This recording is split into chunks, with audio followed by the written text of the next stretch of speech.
Yes. Okay. Namaskar. Hello and welcome to sent a PGurus tweet. channel. Yes, he has. Viewers, just give us 1 second. We have tweeted it out, and Professor RV also will be retweeting it shortly.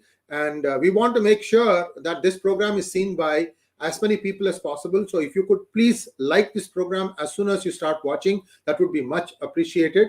Hello and welcome to PGurus channel. This is 𝙒𝙖𝙩𝙬𝙤, and we are going to talk about the need for judicial restraint in light of the verbal remarks made by a Supreme Court judge today in the Nurpur Sharma case. So let's first welcome Professor R. Vaidyanathan, and then I'll set the context. Professor RV, namaskaram and welcome to PGurus channel. Namaskaram very much. It's always a delight to interact with the PGuru audience because they are very, what one can call erudite, and some of their comments are very useful. It adds to the discussion which has already taken place. So, Professor RV, today we are going to talk specifically about this one ruling that came from the Supreme Court, and also a Latin phrase called Obiter Ditcum, Obiter Ditcum. Now, I just want to tell you, sir, how it is done in the United States, and perhaps you can see your viewpoint on what is happening in India. In the United States, Obiter Ditcum, by the way, that means a comment made by a judge. In passing, it could be relevant to the case, it could be not relevant to the case, but it is basically an oral observation that does not get written down in the judgment itself. This is called Obiter Ditcum. Now, these may have some use, especially when the judge makes these remarks at a lower court. And when you are taking that case from a lower court to a higher court, in the higher court, the persons can argue that in the lower court, the judge had made the following observations. Remember that this is not going to be recorded in the judgment itself. So this is how things stand in the United States, sir. And they are taken sometimes quite seriously by the higher court judges. So this is how things stand in India. I mean, in the United States. I beg your pardon. How do things play out in India? Supposing one judge does this thing in Supreme Court, can a bench overturn these comments? What are your thoughts, sir? Yeah, actually, what has happened today is very interesting. The case is very simple.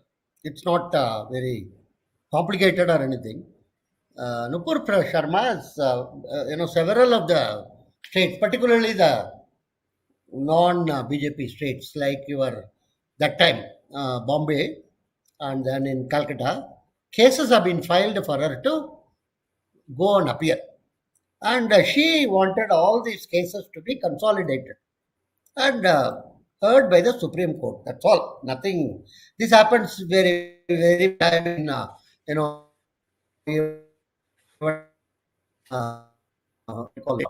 many of the other cases also this happened. Whenever there is a multi-state, following for you, or rather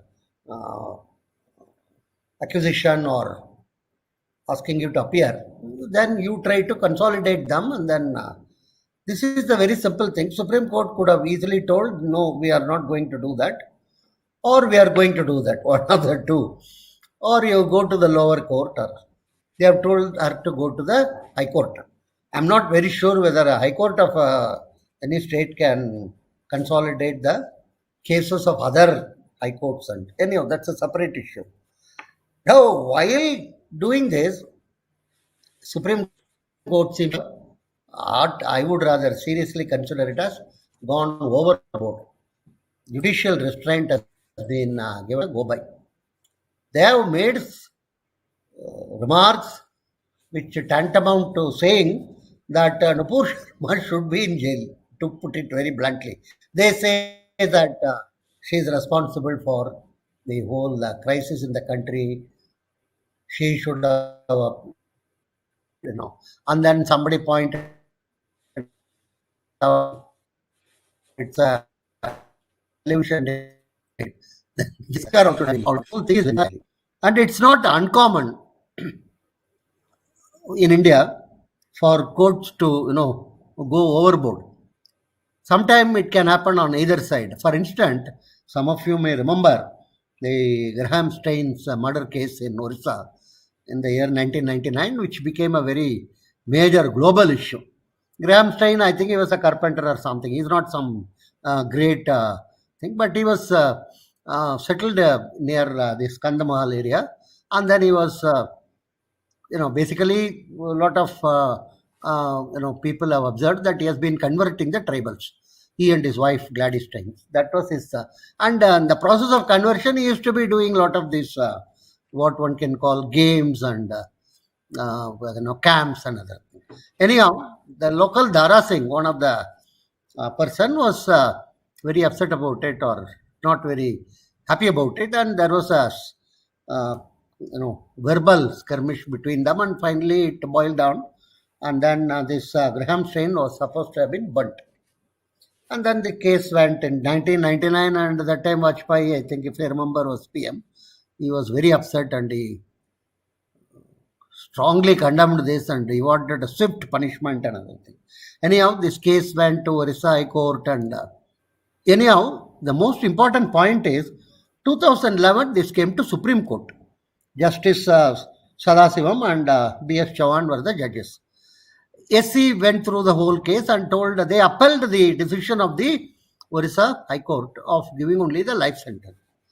Most interesting, in the judgment, it's not outside the judgment, they made a remark that the idea of conversion itself is to be relooked, and they told that my faith or my religion is, I'm not quoting verbatim because I am telling it from memory, my religion is superior or my faith is superior, yours is not, and in the process trying to, that itself is a sort of a violence equivalent, they told.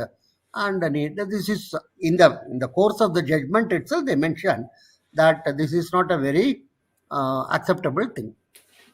This was on a Thursday or Friday, if I remember correctly. Next Monday, when actually the judgment was released, in those days it was not instantaneous. It was these 4 or 5 sentences were expunged. They were not there in the judgment.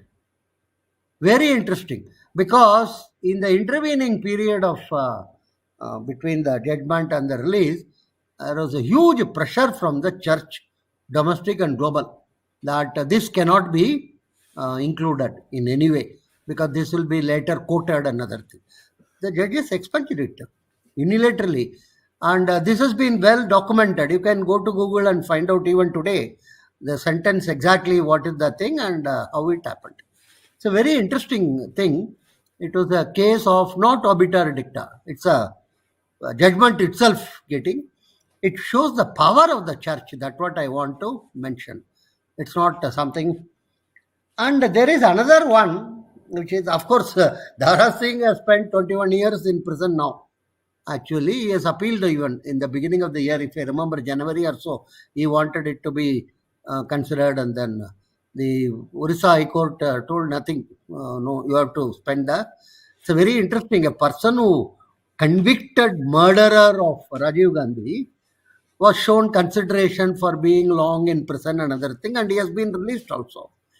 But sir, he's a big brain man, sir. He's a big brain man, sir. He's a big brain man.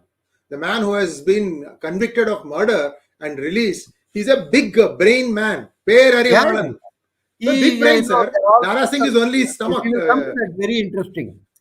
Another thing is our friend Justice 𝙤𝙬𝘀𝘀, who is very well known for his controversial remarks and recent tweets and other thing also. He was in the Supreme Court. A case came up about some beard by Muslims and young students. He made an observation that encouraging these things will lead to Talibanization of the country. Talibans will. Till then, I think many people would have thought Taliban is a musical instrument, as Musharraf told in one of his famous speeches in Delhi. Hindustan Times arranged for him 50. He was supposed to have been given some 50 lakh or something for that. He told Taliban is nothing to worry about, and very calmly he told, and he went away. Currently, I am told he is on some all his organs have failed her. And anyhow, Kaju made this observation. It was 2009. There was a furor, actually. How can you say and Talibanization, all this. So then, you know what happened? Kaju apologized. He apologized to the public at large for hurting their sentiments and everything. I do not understand at all. He only told it could lead to Talibanization. Anyhow, now the current one. Let's see. Current one is, according to me, it's uncalled for and totally outside the realm of the appeal. Appeal is very simple. Consolidate all the cases against me. That's all. Nothing more or nothing less. For instance, if he has been called to appear in Calcutta High Court on a particular date, same date if he is also asked to appear on Bombay High Court, it is not possible. And also, similar type of thing. And the judges have, the way they have reacted to it, they said that she has set the country on fire. This is the wording which they have used. It won't come in the judgment because it's not part of the judgment. But the point is, all over the world, this will be treated as if it is Supreme Court judgment on Nurpur Sharma.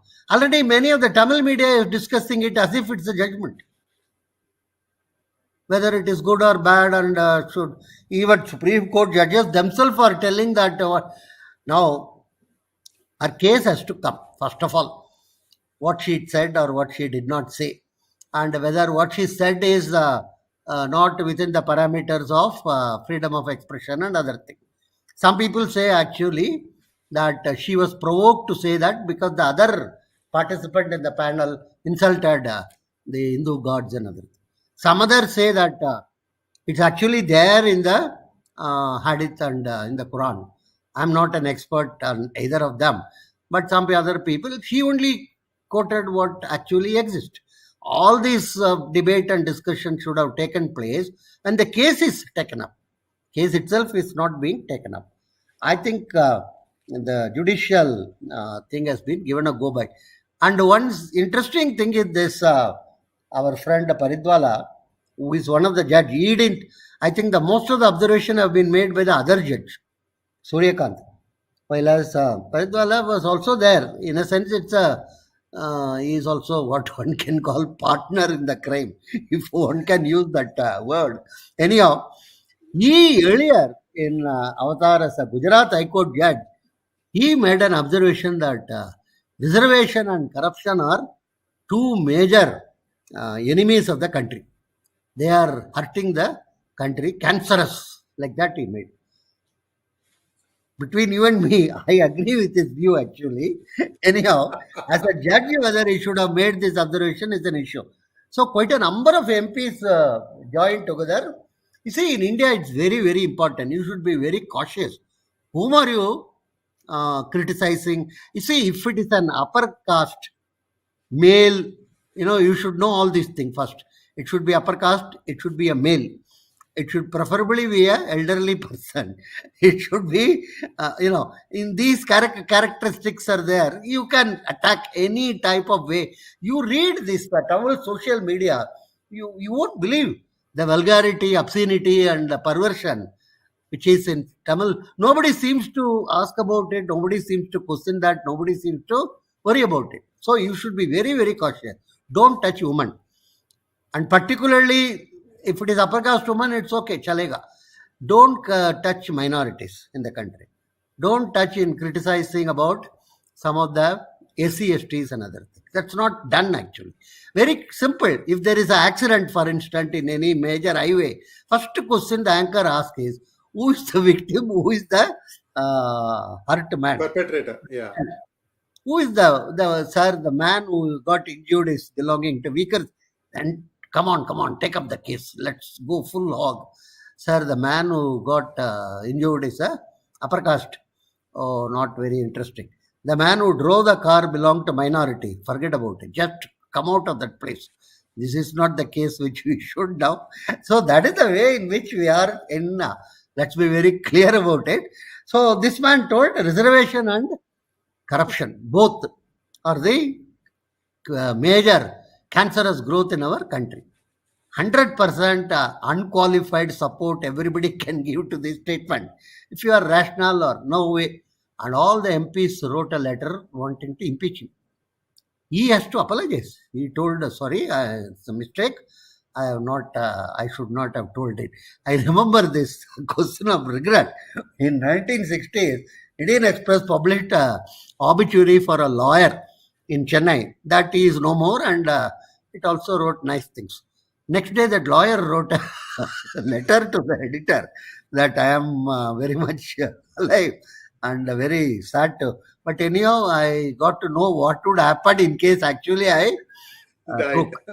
Express immediately that day, in its wisdom, it wrote like this: "We regret to inform you that the said lawyer is not dead, but so our sorry for the same." So this type of black humor was also not. Sir, if you could indulge me for just one moment, the criteria you discussed or you described, which people who can be taken to task in India, that fits you and I like a tea, sir. You and I are the most qualified.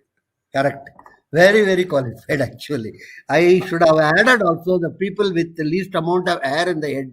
Anyhow, I better lose what I have left. whom you should fight against, right? That's anyhow. There are 2-3 things. One is, see, when a Supreme Court talks like this, common people do not know the difference between a judgment and an observation and other thing. Many of them tend to think that, for instance, the court released the convicted murderer in Rajiv Gandhi case. He is still convicted. The court did not exonerate him from his crime. But what has happened is, in the public eye, he has been released and he is no more a criminal.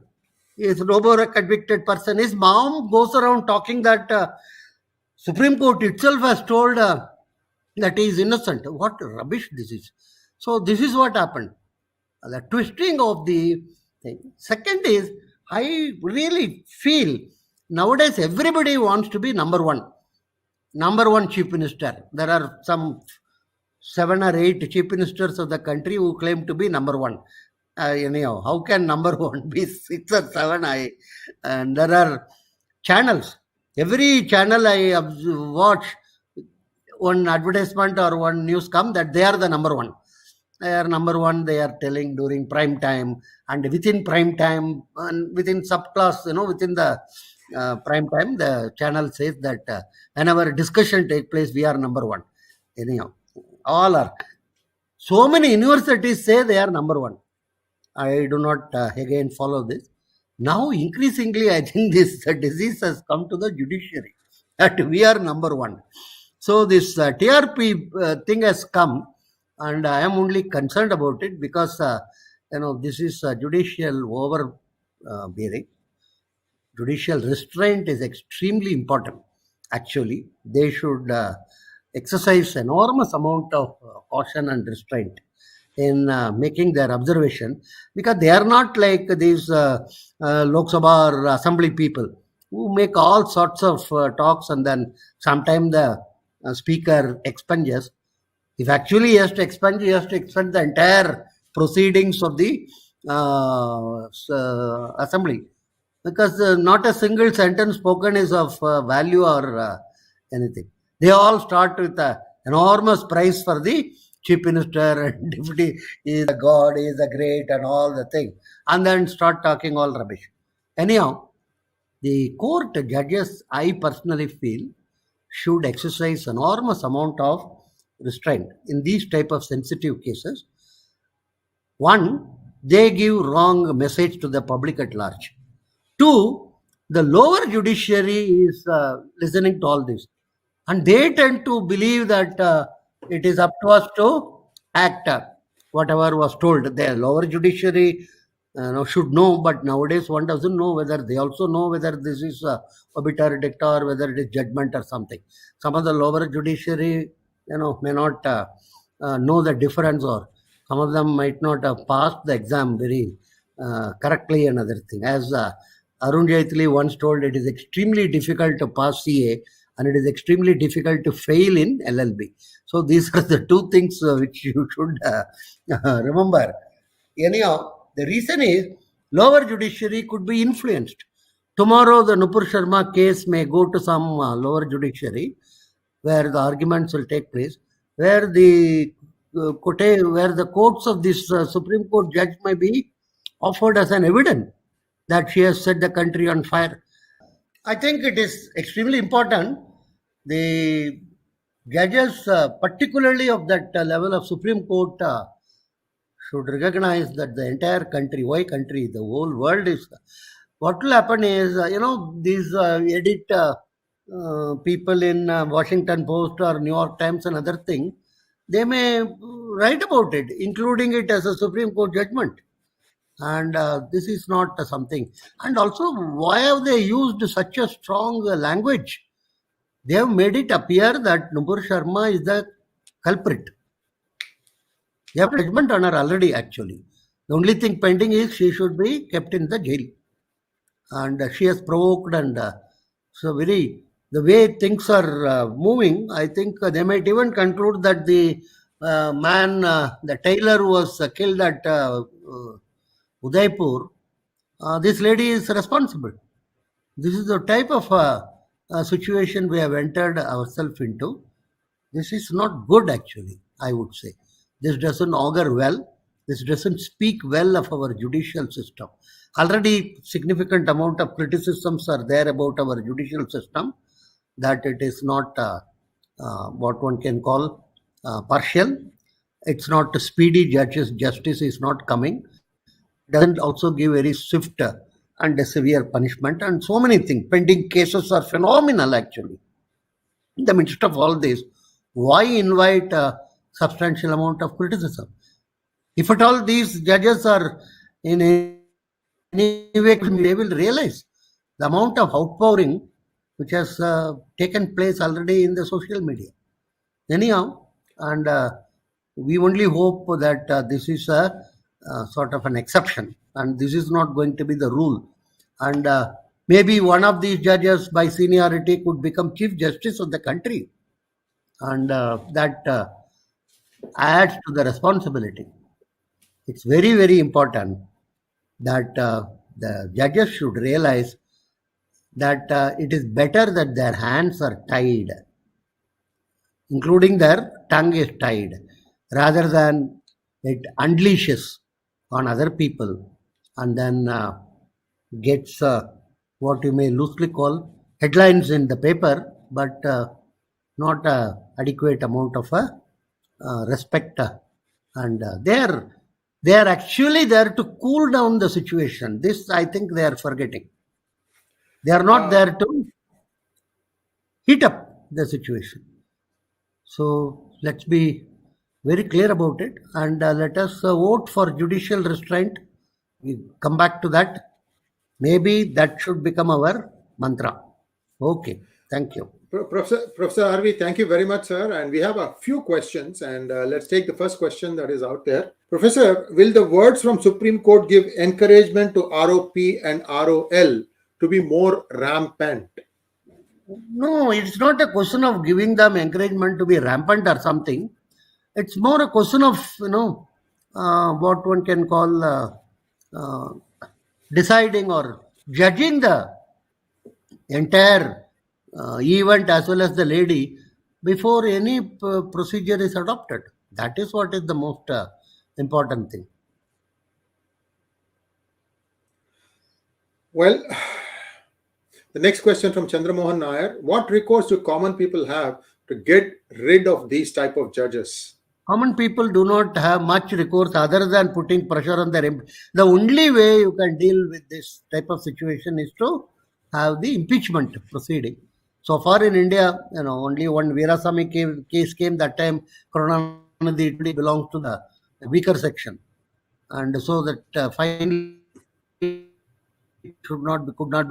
The DMK members did not vote against the person, in spite of knowing full well his crimes which he has committed. Anyhow, another case came up once. I don't remember, Basu or Sen. He resigned before the. So impeachment is the only mechanism which is available as of now, if I understand correctly. Again, this type of judges. Vignesh wants to say, if the Supreme Court sees that DMK hate speech on Hindu gods and Brahmins, then there is a real chance of World War III happening. Your thoughts? You think they do not know about it? They know about it. Professor RV, we are having net For difficulties. instance, I will give you an example. During the entire Khalistan movement, not a single lower level judiciary or high court took up a case of a terrorist and punished him. Later, KPS Gill came and, whatever extra constitutional you might call it or whatever, is the one who came and sorted it out, not the judiciary. Our judges are also human beings. Let's be very clear about it. They have families, they have children. I think recently you would have heard about, I think it was in Jharkhand, or judge was, in the early morning, he was taking a walk and one truck drove on him. So, when a Charlie Hebdo, editors can be, they're beheaded. It's nothing in India actually. One has to be very, very sensitive and cautious about these things. Thank you very much, Professor RV. That was a wonderful talk. I don't want to take any more questions. Sorry, Srinivas. We'll do it next time because the net is really, really bad right now, sir. We hardly heard you in the last 5 minutes. Thank you very much, Professor RV. Okay. Yeah.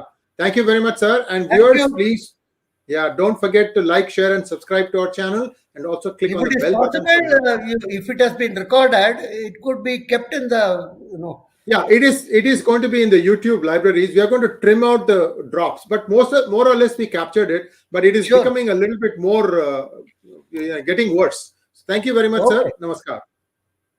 Thank you very much.